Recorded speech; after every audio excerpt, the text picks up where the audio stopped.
રામ રામ મિત્રો, હર વર્ષની જેમ આ વર્ષે પણ નવોદયની અંદર ફોર્મ ભરવાનું ઓનલાઈન ચાલુ થઈ ગયું છે. એમની ફોર્મ ભરવાની તારીખ છેલ્લી છે 31/7/2026.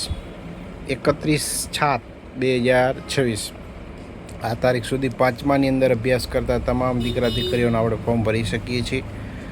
અને ફોર્મ ભરી અને નવોદયની અંદર હર વર્ષની જેમ આ વર્ષે પણ ફોર્મ ભરાય અને એની પરીક્ષા આવે ત્યારે પાસ થાય છોકરું, તો નવોદયની અંદર 5થી કરીને 12 ધોરણ સુધી ફ્રી ઓફ ચાર્જ હોય છે. એની અંદર સારા શિક્ષકો હોય છે, રિટાયર આર્મીના બધા શિક્ષકો હોય, સંચાલનો હોય છે જે, અને આ નવોદય કેન્દ્ર લેવલથી ચાલતું હોય છે. એટલે આની અંદર સારા માણસો બધા અભ્યાસ કરાવવાવાળા હોય છે.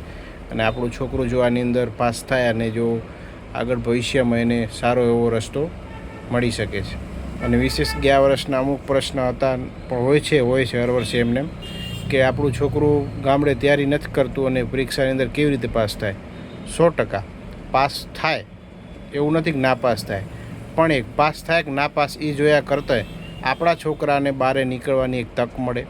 એક્ઝામ આપશે તો એની કોઠાહૂજ મજબૂત થશે અને બીજી કોઈ પણ આનાથી પછી એક્ઝામો આવશે તો એના માટે તૈયારીઓ થશે, જેથી કરી અને એ છોકરું આગળ કોઈ પણ એક્ઝામ આવે તો અત્યારથી એની મેન્ટલ એનર્જી માઇન્ડ છે એ તેજ રહે કે ના, આ ગયા એક્ઝામ મેં આવી રીતે આપી હતી તો ગયા એક્ઝામ આવી રીતે આપી હતી, એને કોઠાહૂજ મજબૂત થાય જેમ બહાર નીકળશે એમ. બાકી આપણું છોકરું ભણતું જ હોય અને ભણતું હોશિયાર છોકરા હોય એવું ના હોય કે વગર ટ્યુશને પર પાસ થતા હોય છે. ગામમાંથી એક બે છોકરા હર વખતે હોય છે. તો આ ખાસ ગામડા માટે તો 70% અનામત હોય છે સીટો, એટલે ગામડાવાળાને ખાસ લાગે છે, સિટીવાળાને 25% લાગે છે. તો વિશેષ ના કહેતા નવોદયની અંદર આપણે 5મા ધોરણની અંદર અભ્યાસ કરતા દીકરા દીકરીઓનો 31/7/2026 સુધી ફોર્મ ભરી શકો છો. વિશેષ જય શ્રી અર્બુદામાં અસ્તુ. ભારત માતા કી જય.